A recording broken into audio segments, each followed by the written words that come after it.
Hola, ¿qué tal? Buenas tardes, bienvenidos. Esta es la 25ª emisión ya de Ese Punto, saliendo en vivo por hora 60 acá en el estudio en San Isidro. Bueno, hoy tengo un invitado, un señor músico que compone música, toca algunos instrumentos. ¿Qué instrumentos? Varios, con diferente nivel de habilidad. Ajá. Pero trompeta, violín, flauta, piano. Guitarra también, ¿no? Guitarra también. ¿Cantás también? Pero no practico igual. Canto también, pero hay muchas cosas que hago, pero nunca toqué en un lugar, como nunca practiqué profesionalmente. Pero lo hago con cierta Y habilidad. te estás abriendo camino en la actuación, ¿verdad? Me estoy abriendo camino en la actuación. Sí, porque con un amigo... No estamos solos. Es por eso. Estoy haciendo... ¿Viste? Pero con un amigo hacemos una perfo donde cantamos pop totalmente exagerado. Entonces como que yo toco el piano y estamos como vestidos de señoras, pero hablamos exactamente igual como hablamos ahora. Y fingimos, justo ahí, no teníamos idea de lo que íbamos a hacer. Pero dijimos, bueno, vamos ahí y cantamos pop súper gritado. Y terminamos actuando un montón. Era como que estábamos haciendo un tema y parábamos. Yo le decía, no, ahora dámelo más sensual. Como los Midachi, ¿no? Una cosa así. Sí, algo así, exactamente. Pero como una varieté. Además, viste, la música es mucho más seria, es mucho más como solemne. Uno va y toca, ¿no? Le da a los mortales. Y la actuación es más real, en cierto sentido. Mario del Risco, que es argentino, pero no argentino, ¿verdad? No, claro. Nacido en Camagüey, Cuba. Y a los 8 años, digamos, devenido porteño, digamos. ¿Y volviste a Cuba desde entonces? Volví a Cuba varias veces, como 5 veces. ¿Y por qué no tenés nada de acento cubano? Principalmente, supongo que el tiempo, pero yo también como lo aceleré. Cuando llegué en 3er grado, no sé, me daba vergüenza. ¿Te hacían bullying? No me hacían bullying, pero yo como que me da vergüenza. Entonces dije, bueno, voy a intentar lo más que puedo para hablar lo más argentino que pueda. Y bueno, después se me fue de control. No, muy bien, muy bien.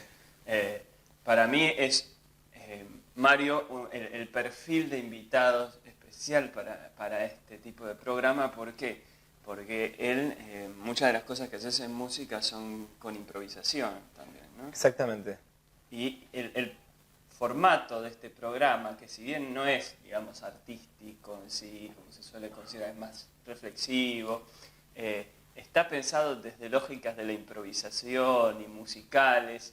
Entonces él se abrió mucho. La invitación de él al programa fue así un poco azarosa, ¿no? Así es. Y esta es la primera emisión en la cual no hay ningún video elegido por el invitado, sino que vamos a ver 3 videos elegidos por mí que él no ha visto.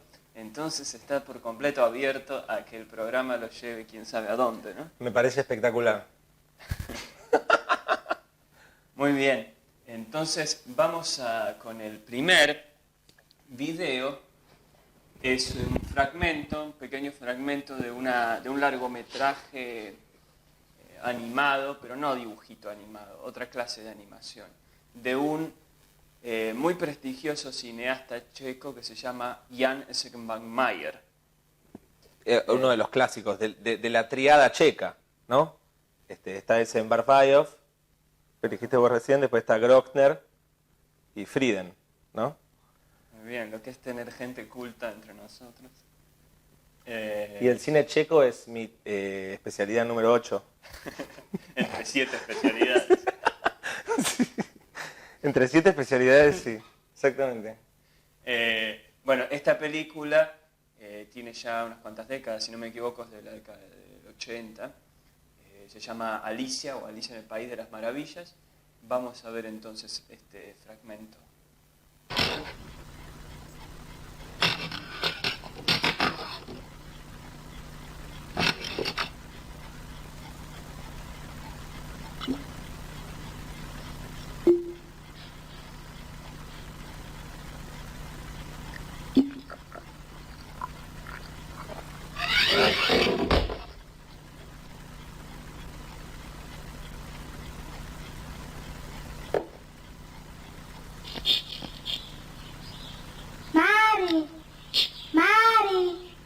volal bílý králík. Mári! Mári! Mári! Mári! Tak co je s těma nůžkama? Zlobil se bílý králík.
Naříkal bílý králík. Jau, jau, jau, jau, jau.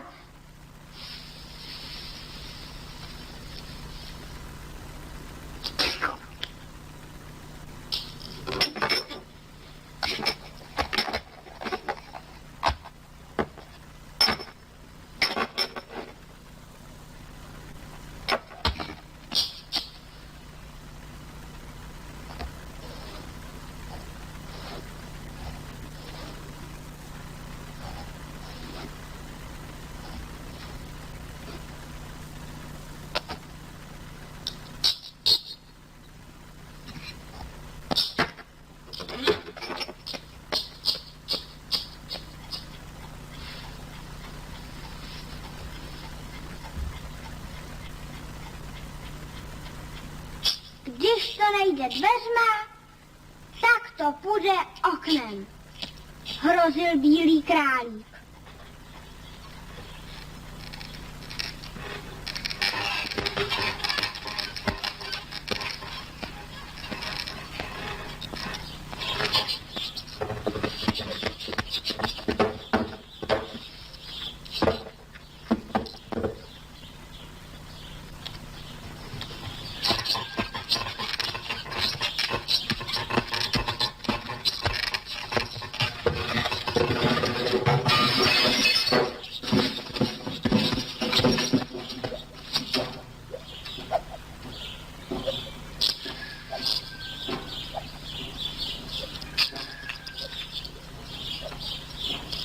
Já určitě přijdu pozdě, naříkal bílý králík.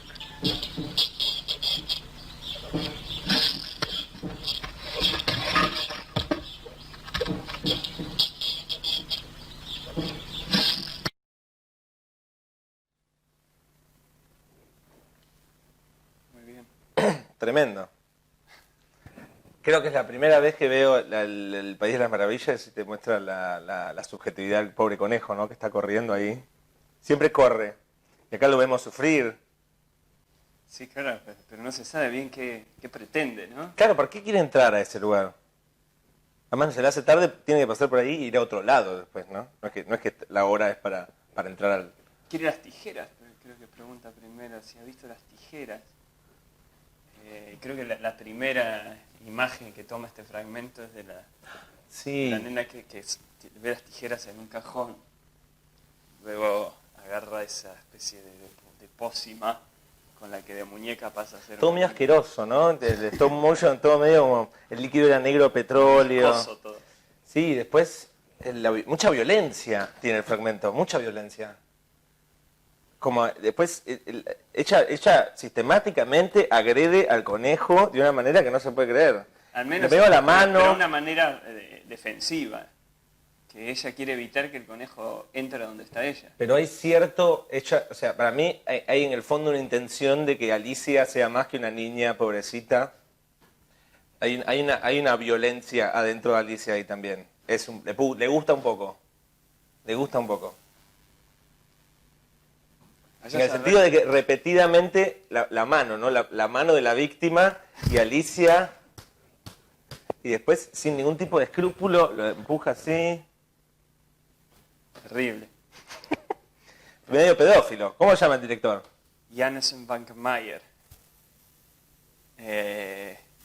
Bueno, yo he visto muchas lecturas en las que se asocia a Alicia en el País de las Maravillas con distintas cosas como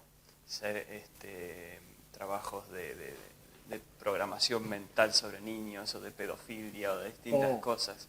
Como que encerrara esa historia muchas cuestiones muy, muy densas. Bueno, Carroll tiene en su historia esa cosa también, ¿no? Lewis Carroll, el novelista. Y bueno, yo he sentido un poco acá la presencia de algo que quiere invadir la casa de la niña, que quiere... No se sabe, obviamente lo que vos decís también se puede ver, una especie de malicia de parte de Alicia. Porque no sabemos qué pasó antes en la historia. Capaz que el conejo era muy bueno, muy gentil, un pobre tipo. No sabemos qué pasó. Y la mujer la chica está muy... Pero imagínate, te muestran la reconstrucción, te muestran el conejo reconstruyéndose, y eso es para que vos tengas una especie de relación emocional con el conejo. Eso apela a la empatía. Al menos es un conejo que sabe de primeros auxilios. Un conejo que sabe cómo Que coserse. justo encontró un botiquín ahí. Sí, claro. Y no le duele coserse ni nada de eso. Bueno, tenemos entonces este fragmento de Alicia que vamos a empezar a relacionarlo con los sucesivos videos. Quedan 2 videos.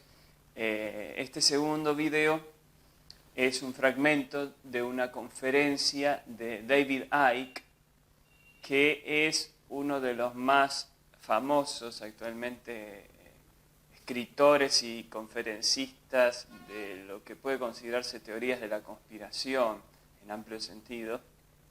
Es británico, era un periodista de la BBC que tuvo una serie de experiencias así como muy intensas. ¿Qué tipo de experiencias? Y como visionarias y perturbadoras también, que le fueron abriendo todo un marco de realidades sobre las distintas dimensiones, sobre lo que habría oculto en el poder, sobre un montón de cosas que él empezó a investigar, escribió libros, y bueno, hay mucho material de él en internet. Vamos a ver este fragmento de su conferencia. To the bloodlines I'm talking about. The area that was once called Sumer, thousands of years BC, and became Babylon. This is why Babylon comes up in the writings of these people so often. And it's Mesopotamia, the land between 2 rivers. They didn't invade Iraq just for oil or just for anything. They didn't invade it for one thing, but multiple things. But one reason they're so obsessed with Iraq is because to these bloodlines in control of the world today, this is a very significant, almost religious piece of land of historical importance to them. As Sumer and Babylon broke up, these bloodlines started going walkabout. They became the royal families of the world. And what do royal families claim? The right to rule because of the divine right to rule.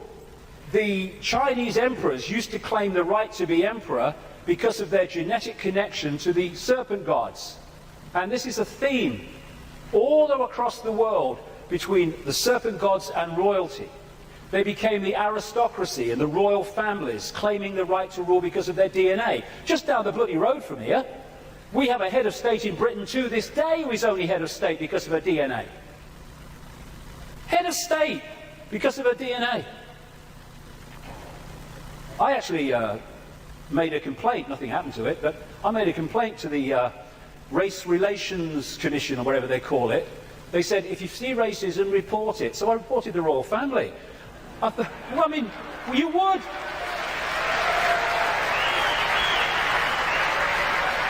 You would. Because they go, racism, we must stop racism. All these bloody politicians go, well, get down to Buckingham Palace then. You're saying you can only be head of state, not only if you're bloody white, effectively, but if you only come from the same bloody family. Ridiculous. Anyway, it's always been and it still is. And so these aristocratic and royal families moved on. Eventually, when the people started to rebel against overt royal control dictatorship, these families, some of them stayed in the royal families overtly, and there's still some around, like ours. But these families moved into politics, into banking, into business, and became the dark suit, but they still perceive themselves as royalty, as special, because of this genetic connection to the serpent gods. And through the British Empire, the so-called Great British Empire, and the other European empires, as these bloodlines moved up into Europe from the Middle East, etc., they exported these bloodlines all over the world. And we saw them in power in what we call colonization. But there's two types of control. One has a finite life, one can go on forever until it's exposed. The one that has a finite life is a dictatorship that the people under dictatorship can see, touch and taste. Communism, fascism, apartheid. People know where they stand, and eventually, therefore, they will rebel against it because they know what they're dealing with. The greatest form of control is a control you can't see. Prison without the bars. You can't see the bars because you'll just sit there. People do not rebel against not being free when they think they are. And that's the idea of replacing the colony control with another kind of control called freedom. So what happened is, as these colonies, like the United States as it became, etc., and all the others around the world, as they were given independence, what was left out in those countries were the bloodline, under different names, the secret society network that manipulates the bloodline agenda, and those countries have gone on being controlled ever since. But because they have the ability to have a vote every 4 or 5 years, they don't realize they live in a tyranny. And that's how it works, the prison without the bars, and until it's exposed, it will go on forever. To the bloodlines I'm talking about. Estábamos entonces con este segundo video, este fragmento de la conferencia que te sugiere. Me sugiere muchas cosas. En primer lugar, la teoría siempre me causa gracia en el sentido de que, digamos, al fin y al cabo la historia siempre es construir un mito de alguna manera, ¿no? Siempre es como tenemos cosas aisladas y vemos líneas y después inventamos causalidades, no sé qué. Siempre siento que para tomar estas conclusiones, ¿viste? Como la idea de que hay una línea o un criterio, me parece medio aniñado de las teorías conspirativas, esa capacidad de como de presuponer y tomarse licencias para imponer el argumento, en el sentido de el plan maligno durante miles de años de cierta gente, ¿viste? Hay como un factor abstracto, no es como gente específica, sino es como una especie de entidad metafísica, el mal o algo así, que de pronto se encuentra la manera de expandirse, ¿no? Y de alguna manera minimiza el problema político que hay, de alguna manera, porque de pronto al transformar en abstracto y en omnipotente y en no humano a lo malo, a lo malo de la sociedad, es como, viste, no, si no todos estaríamos sonriendo, si no hubiera una gran tiranía que viene de no sé qué lado del siglo 3000, cuando en realidad el problema es que, como, no sé, como llevar fruta de un lado a otro, no sé, ¿entendés? Sí, es muy curioso porque especialmente en un fragmento de conferencia él hace este salto afirmativo de una sucesión sanguínea, una sucesión de linajes que estarían en el poder desde muy antiguo, incluso desde tiempos del Imperio Babilónico. Entonces, claro, uno dice, pero ¿cómo lo sabe? ¿O cómo se puede probar que todos los que fueron teniendo el gran poder político desde entonces y en todo el mundo siguen una especie de círculo endogámico, ¿no? entre ellos y pasándose la posta entre ellos y los secretos entre ellos y tejiendo una gran red de poder bajo aparentes oposiciones, digamos. De todas maneras, creo yo, bueno, algo que me parece interesante, por ejemplo, respecto a David Icke en particular, es que él no es una persona que se haya convertido a, por ejemplo, el cristianismo. Entonces, lo curioso es que sin haberse convertido al cristianismo, incluso él es crítico hacia muchas cosas del cristianismo, lo que él llegó a considerar como la conspiración o el problema en el mundo, y no solo lo que se ve en este video, sino en otros donde hace aseveraciones que pueden resultar más locas o más curiosas, termina siendo bastante similar a lo que podría ser una cosmovisión cristiana o también de otras religiones, pero pienso cristiana, ¿no? Vos hablabas de lo metafísico, con entidades como ser el diablo, los demonios, igual luego políticos que puedan ser seres humanos poseídos o aliados por pactos de distinta clase con todo esto. Entonces, bueno... Sí. Hay como un salto, ¿no? En el fondo el problema está sobre el problema es el problema del método científico, digamos, en su base más básica, para la redundancia, como que básicamente hay que hacer ese salto en el cual se afirma, ¿viste? El razonamiento inductivo de estas cosas particulares, y se afirma una conexión. Como por ejemplo, Macri viene del siglo, ¿viste? Había macrinios en el siglo III que se expresaron a través de la no sé, estaban incipientes en los corales de no sé qué cosa. Yo no solamente encuentro la causalidad, sino que creo eso. Y en ese crear no estoy diciendo una verdad, sino que estoy como fomentando una estructura lógica, básicamente. Que evidentemente creo yo que es la manera en la que procede toda teoría, con una suerte de hipótesis a la que más bien uno llega intuitivamente por su sensación, sus experiencias, y después trata de recolectar la suficiente cantidad de pruebas, de evidencias o de información, de datos, que hagan que su hipótesis, su tesis se vuelva lo más creíble, legítima, racional, coherente posible. Claro. Y me imagino que seguro este tipo tiene en el libro un montón de pruebas y un montón de causalidades que suman como ladrillos, pero después hay un salto cualitativo, digamos.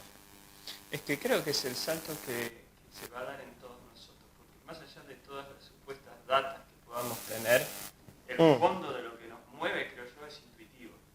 Sí, pero de alguna manera, pero esa intuitividad, digamos, tampoco hay que generar una entidad metafísica de esa intuitividad, en el sentido de que no es la madre naturaleza que hace infinitas como nuestros deseos, nuestro pensamiento, todo es, bueno, muy sociológico, ¿no? Pero no pone parte de una esencialidad, de alguna manera. Bueno, vamos a hacer ahí un suspenso porque creo que esto que se está planteando va en línea con el siguiente video.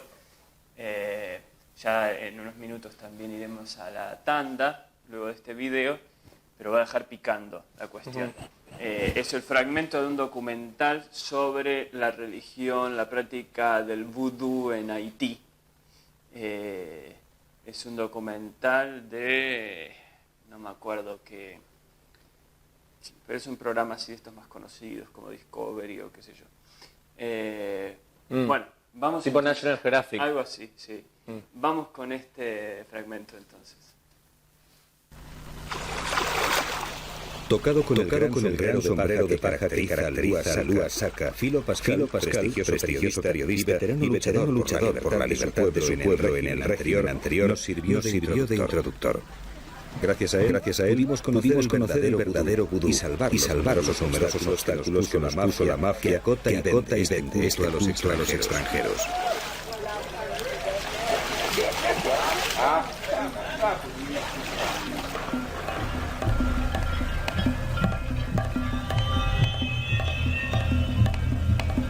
En los cementerios, entre los muertos, se realizan un gran número de ceremonias.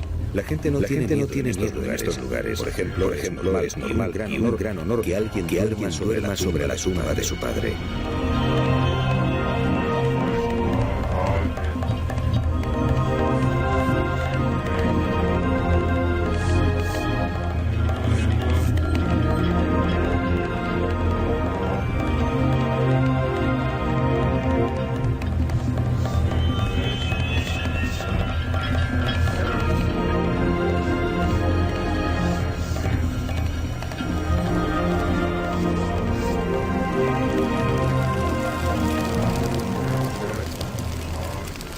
En todos los cementerios está la tumba del barón Samedi, el rey de los muertos, aunque en algunos solo sepan identificarla los del propio pueblo para evitar que los forasteros trabajen allí. Normalmente se reconoce por su gran cruz y corresponde a la primera sepultura que se realiza.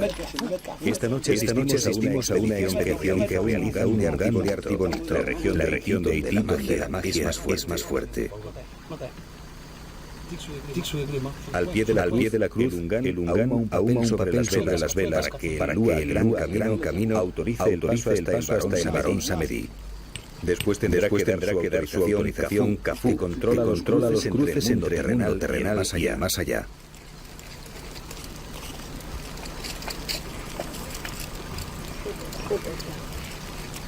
Se prepara un fuego con palos de pino y papeles escritos con el nombre de alguien para hacer un amarre, o sea, amarrar a una persona para que no deje a otra. También utilizan polvos especiales fabricados por el Ungán. En vudú, estos polvos son muy importantes. Cada Ungán tiene sus propios preparados que pueden ir desde los curativos hasta el polvo zombie.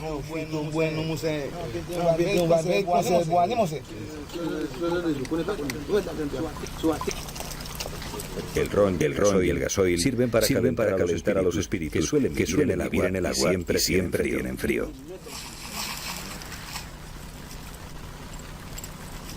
El calor les atrae y el Ungán es montado por el barón de Samedi, equivale a San Expedito, por eso el nombre de expedición de esta ceremonia.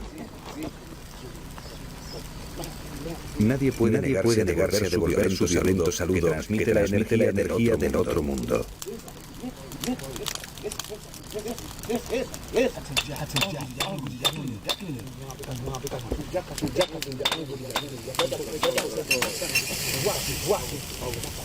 Esta ceremonia se realiza para que el varón imparta justicia en algún conflicto y ejecute su sentencia sobre el culpable.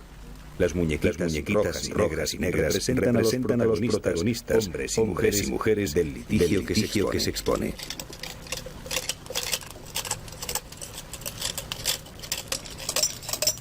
Este poderoso cuando es poseído, tiene el poder de comer cristal. Su lúa así lo demanda.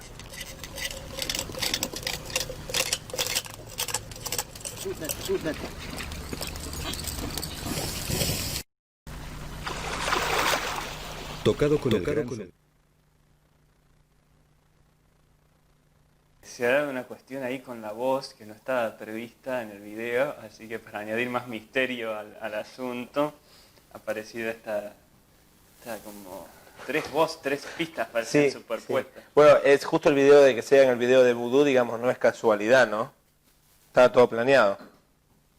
¿Por quién? Esa es la mayor pregunta. Yo tengo 35 hipótesis diferentes.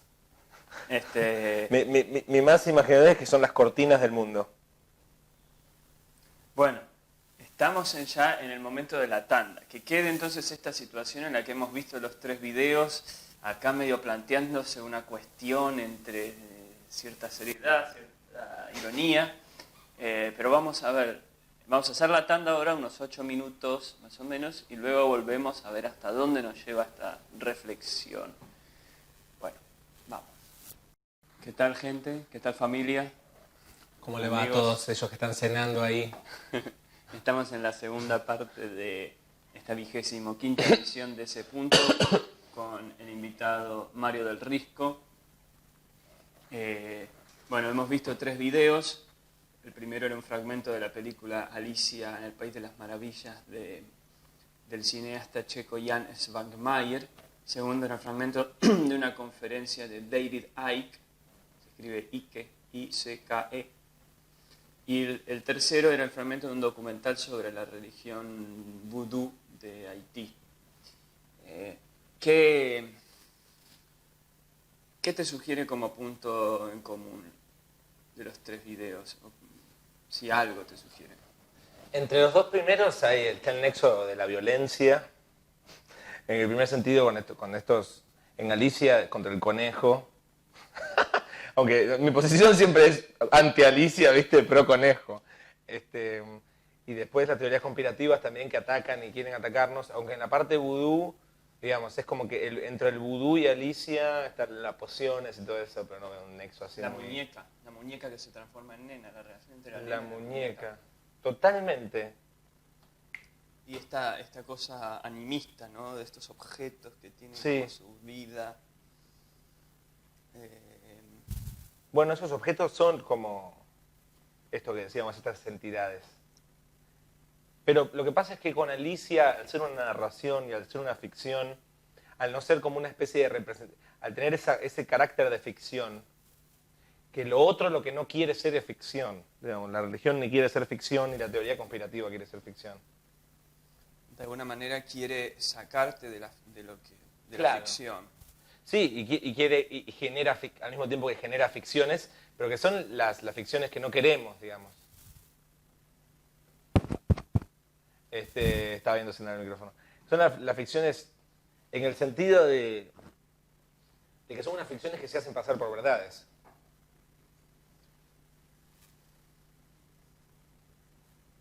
Sí. No siendo la verdad otra cosa igual a esa, sino siendo algo que no, ni idea. Y entre los dos últimos, entre el de esta teoría conspirativa y... Más que es conspirativa. En este caso es Es una teoría histórica, una digamos. teoría sobre una sucesión genética, por decir así, casi familiar, de un mismo ADN, por decir así, la misma sangre, de todos los grandes imperios de la historia humana desde Babilonia hasta hoy.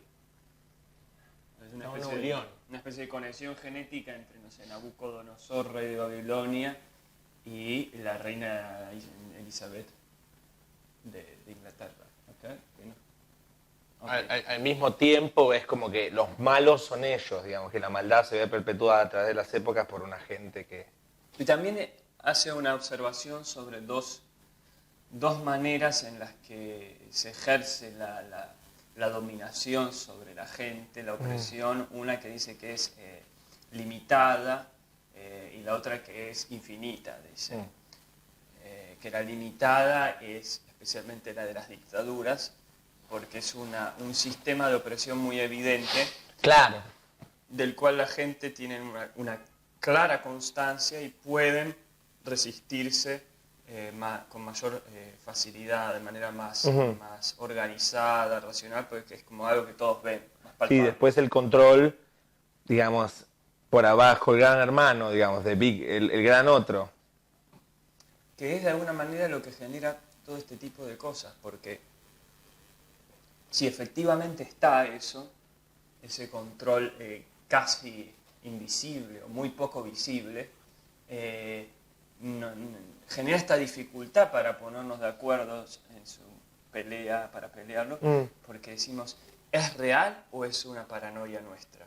¿O es una ficción nuestra? Claro, sí, tiene ese changüí como de pregunta en el sentido de que uno nunca puede confirmarlo. Está ese terreno como una especie de limbo, entre que sucede o lo sé o no lo sé. Pero eso puede, digamos, ocurrir por presión gubernamental, digamos, ser algo fabricado. Pero para mí, las teorías conspirativas, si existe algo que uno puede generalizar así, agarran eso y eso es lo que transforma en una entidad, digamos, metafísica, en el sentido de que no tiene consistencia real. Digamos, no es que dicen que, para mí hay cosas que están planeadas, ¿entendés? Es como muy el control, es como el pensamiento del control se lleva a lo máximo en ese sentido. En el sentido de que uno para poder decir que otras personas están controlando absolutamente todo, tiene que poder primero, su pensamiento le tiene que poder permitir pensar que una persona, como que un grupo puede contener tanto poder. Porque además uno se pregunta, porque de alguna manera algo de esa mirada conspirativa, creo yo, está en todas las teorías. Por ejemplo, no sé, en el manifiesto comunista, o en la teoría comunista en relación con el avance imperialista del capitalismo, o una cosa posterior que sería el capitalismo financiero y demás, se ven estos tejidos de poder, estos negocios, estas alianzas transnacionales, transgeneracionales, pero creo que lo que marca la diferencia también es en las preguntas de qué buscan, para qué. Primero, ¿quiénes son realmente los que están en la cúpula de esto? ¿Y qué buscan? Buscan dinero, buscan poder, pero si buscan poder, ¿por qué? ¿Cuál es el lazo entre un imperio que está en una región del mundo y después uno actual? Claro, porque al mismo tiempo los grandes poderes, digamos, una de las teorías conspirativas más, yo debo decir que las consumo mucho porque me divierten. Pero una de las mayores es que en realidad no existe algo como algún conflicto entre países, un conflicto político real. Los grandes conflictos entre las potencias del mundo, para las teorías conspirativas, serían una especie de engaño, una especie de a través del cual el poder transa, ¿no? Esta idea del origen común, que todos, digamos, que todos vienen de esa ciudad y que Putin en realidad atrás del telón se reiría con sus enemigos sobre, tipo, cómo están. Es que de alguna manera una cosa en común tienen, que es, por ejemplo, que son súper ricos y que otras personas son pobres. Entonces, por más que parezca que están peleados, ellos gozan de placeres, por decir así, pero al mismo tiempo, placeres materiales. Uno podría destruir al otro, digamos. Son proclives de destruirse, no siguen las mismas órdenes. Ese sería el punto. Puede ser. Puede ser también que hayan o falsas enemistades o enemistades parciales, como puede haber dentro de las mafias, que hay bandos que se pelean entre ellos, pero digamos son todos, digamos, delincuentes, todos se reúnen en misa los domingos. Algo así, claro. Pero viste, no existe la comunión, la ONU de las mafias. O por ahí sí, ¿no? En El Padrino y en esas mafias hay encuentros de familiares. Algo los tiene que poder unir. Claro, son necesitados, pero la idea, viste, mi punto es que hay una sobrevaloración del humano en ese sentido. Del poder humano. Claro, como que hay una divinización del hombre en las teorías conspirativas. Bueno, pero también está, ahora pienso yo, en este tercer video del vudú, que lo escuchamos de esta manera tan rara, con esa voz multiplicada, que le da un tono más tétrico. Este varón, ¿cómo era que se llamaba? Varón Samedi. Claro, como el que rey dirigía el rey de los muertos. Una especie de potestad del mundo de la ultratumba, como si fuese Hades en la mitología griega, o San la Muerte acá en el folclore popular de acá, latinoamericano, y otra clase de espíritus que lo llaman loas, o estos espíritus que dicen que vienen del agua y tienen frío y por eso piden calor y gasolina para entrar en calor. Poseen, ¿no? Se ve a los poseídos, típicos poseídos del vudú, que entran en trance y bailan o serpentean. Entonces acá se asemejaría también a todas las visiones respecto a los demonios y bueno, a los ángeles o a seres extraterrestres, como algo que en principio trascendería el dominio exclusivamente humano, pero claro, estaría en relación con lo humano. Totalmente. Una construcción, pero claro, la diferencia, digamos, en relación a las teorías conspirativas es que ellas son como, no tienen un dios, utilizan las mismas herramientas que la ciencia, de alguna manera, y crean estas cosas no como por una especie de decreto divino, que sí es lo que, no sé si decreto divino, estoy hablando muy mal, pero en el vudú está la existencia de una deidad, ¿no? Atemporal. No es un hombre el que tiene la culpa si pasa algo. Y si la sequía no pasa. Pero evidentemente tampoco es una deidad indiferente, como que vive en su decimoquinta dimensión y le importa todo cero, sino que alguna especie de injerencia o de interés tiene con los seres humanos por los cuales se dan estos rituales y estas negociaciones. Y te doy algo de lo que yo te puedo dar y te pido algo de lo que vos me podés dar. Hay algo de una especie de mafia interdimensional. Sí, interdimensional, definitivamente, claro. Porque al fin y al cabo es la construcción de los mitos, digamos, de las características específicas de esa deidad. Siempre tiene mucho sentido, ¿no? La idea de la muerte, la idea del sol, esas me parece que siempre tiene mucho sentido. Ahora, en tanto que también son palpables. En cuanto a alguien se murió, ¿viste? Es como que es más honesta la ficción, de alguna manera. Ahora yo creo que bueno, ya que rápido pasa el tiempo, ya quedan 10 minutos. Acá en los que nos puede competir a nosotros, porque claro, en cierto territorio del creer o reventar, por decir así, de decir, ¿qué creemos cada uno? ¿Qué crees vos de todo lo que has leído? ¿Qué crees como más o menos cierto o más o menos probable? ¿Y qué cree el otro? Y podríamos simplemente quedarnos en ese territorio, decir, no, yo esto no lo creo, yo esto sí lo creo, porque esto me parece más científico, menos científico y demás. ¿Qué hay, si se quiere, más de fondo, más estructural de nuestro interior, de nuestra búsqueda, de nuestra necesidad en común? Tanto en las cosmovisiones que parecerían ser más materialistas, como en las que parecen incluir dominios llamados espirituales o lo que fuese, positivos, negativos. Y yo algo que pensaba, antes de venir para acá, lo puse medio en la publicidad de Facebook que hice del programa, es esta cuestión de la libertad, que es la que plantea también el video de la conferencia, cuando habla de la cárcel sin barrotes. Evidentemente hay una especie de pulsión o de necesidad de la libertad, de búsqueda de la libertad, y que uno dice, bueno, ya derrocamos a la dictadura, ya no hay dictadura, ya me salí de la cárcel, ya tengo la independencia supuesta independencia financiera, ya me curé de la enfermedad, pero sigo experimentando que falta algo, que hay algo que me sigue oprimiendo. Entonces, ¿qué hay? Entonces, como que uno puede descubrir o sentir o intuir dimensiones cada vez más profundas de opresión y por tanto también de libertad, de liberación. Sí, siempre al hablar, una de las dificultades es a tratar de hablar de estos parámetros como atemporales en la sociedad, digamos, más allá de su contexto específico, ¿no? Es como que vos hacías referencia a eso, como qué es lo que hay detrás, cuál es la estructura, ¿no? Siempre hay un problema tremendo al querer describir, como vos acabas de hacer, una idea de estructura más profunda, como esta sensación de las dimensiones de profundidad.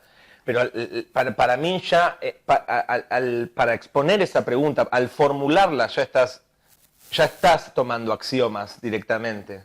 Ya estás como enunciando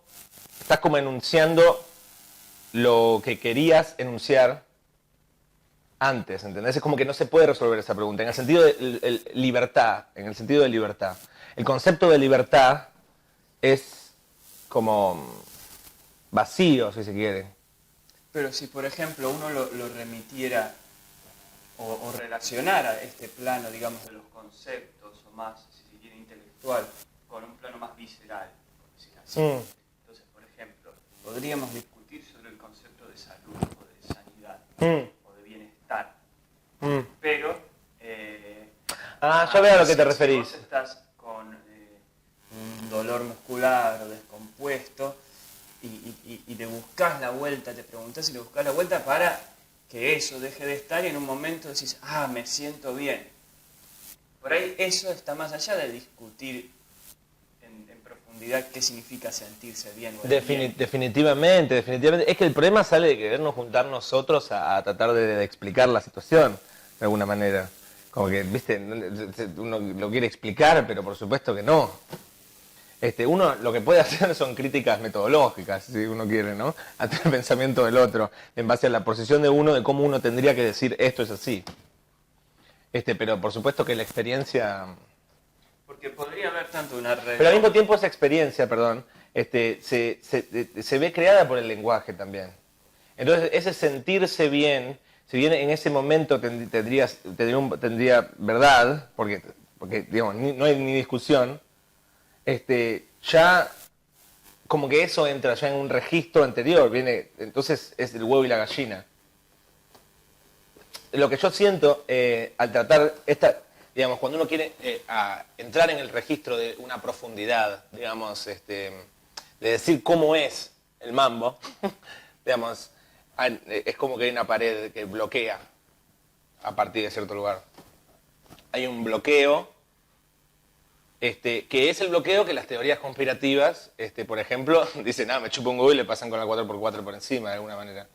Es que evidentemente, salvo que sea una persona con una intención claramente, digamos, de enriquecerse, vendiendo libros o lo que fuese, y diga esto, le voy a decir a la gente para que compre. Le estás aplicando teoría conspirativa a los teoristas conspirativos. Claro, no, sí, ponerle que sea el caso así, de alguien que, digamos, dice, esto es lo que vende, como si fuese un programa así de producción de televisión, así comercial. Pero imagino a alguien que está compartiendo lo que le pasa a él, lo que ha sido emocionante o revelador o significativo para él en su búsqueda de ese alivio interno, o de esa especie de liberación, y que se fue topando con estas cosas y las fue resolviendo como pudo resolverlas, hasta que también su razón o su mente entró en cierta paz. Esto es así. ¿Vos te referís a esa paz de haber encontrado una conexión? Entonces, yo mismo lo he escuchado a David Icke en una entrevista, y decía, les pongo sobre la mesa estas cosas con las que yo fui encontrando, estos datos, estas conexiones que yo hago, para que a mí me han resultado significativas y para que el lector vea que de todo esto le sirve en su propia dinámica de búsqueda. Y en ese sentido yo creo que resulta muy valioso, y creo que tal vez por eso vos te sentís motivado quizás a ver ciertas teorías conspirativas. A ver tanta cantidad de visiones distintas, sí, te por ayuda supuesto, como a expandir tu posibilidad de imaginación y pensamiento para resolver tu... Totalmente. Sí, mi adicción siempre fueron los otros humanos, verlos hablando, verlos decir lo que piensan, porque eso es lo que vos decís. Es exactamente eso. El tema es que, como que, digamos, exponiendo mis axiomas, ¿viste? Que no puedo justificar, mis intuiciones, porque al fin y al cabo son la materia con la que uno hace los juicios que estábamos haciendo antes. Como que todo lo que plantea algún tipo de esencialidad es ¿entendés? Como algo temporal en el hombre, por ejemplo. O como lo que verdaderamente pasó, ¿no? Ya es falso. Aunque yo creo que tienen su valor en un sentido como competencias de políticas o de poder. Porque... sí, como crear un mundo con ciertas reglas. Porque estamos, querámoslo o no, creo yo, salvo el niño prerracional, estamos expuestos a relatos. Nuestra mente, nuestra conciencia fue fundada a través de relatos. Entonces, el gobierno, la democracia, el sistema, la educación, todo tiene como sus relatos más predominantes, algunos más predominantes que otros, o que en nosotros han sido más pregnantes que otros. Entonces, a veces la existencia de relatos que podemos llamar alternativos sirven para compensar el poder y el influjo que tienen los otros relatos, los preponderantes. Porque también podríamos considerar que hoy por hoy los relatos preponderantes no son los mismos que hace 600 años. Por ahí los que hace 600 años eran preponderantes, hoy son más bien alternativos, y así. El problema es cuando a uno le empiezan a hacer ruido, la existencia le empieza a hacer ruido, y los relatos preponderantes no responden a tus preguntas. Como en el caso de David Icke. Entonces se busca una resolución alternativa. Pero lo que tiene también esto de las teorías conspirativas es que digamos, uno de los argumentos más fuertes a favor del método científico tiene que ver con que no lo hace un tipo. Él agarró un cuarto, lo llenó de paredes de caucho y empezó a generar unas conexiones que todas formas parten hechas por él. Y lo que tiene el método científico es, hay una ¿entendés? Como que no lo hago yo solo, sino hay una especie de la colaboración, en el sentido de que la historia oficial, como por ejemplo Colón llegó a 1942, no es porque un tipo lo encontró y todos le creemos, de alguna manera. De todas maneras, al menos por lo que yo puedo decir de lo que he leído, no consideraría que todo lo que dice él salió de su propia galera. Hay una gran escuela cantidad de personas y en la historia que han señalado cosas similares. Sin ir más lejos, por decir así, la religión o los evangelios, señalando, por ejemplo, a Satanás, el príncipe de este mundo, que míos son los reinos de la tierra, que le dice, ya está suscitada toda una visión de un poder global centralizado, en este caso, en manos no humanas, en manos de una personalidad maléfica. Y luego también enseñanzas relativas a la liberación, ¿no? La mayoría de las enseñanzas religiosas, como son el Evangelio o las enseñanzas del Buda o demás, como liberaciones en el plano que pretende ser el más profundo de opresión. Pero ahí el Zen viene a mano tremendamente, porque el Zen es el único que no cruza esa pared que yo decía. No es que te da unos conocimientos, no te da oraciones, no te da preposiciones. Terminamos. Bueno, estamos ya en la situación de terminar el programa. Y como él dice, no te da oraciones, no hacía falta decir más. Ya está. Queda el silencio. El silencio de lo que cada uno va a continuar pensando.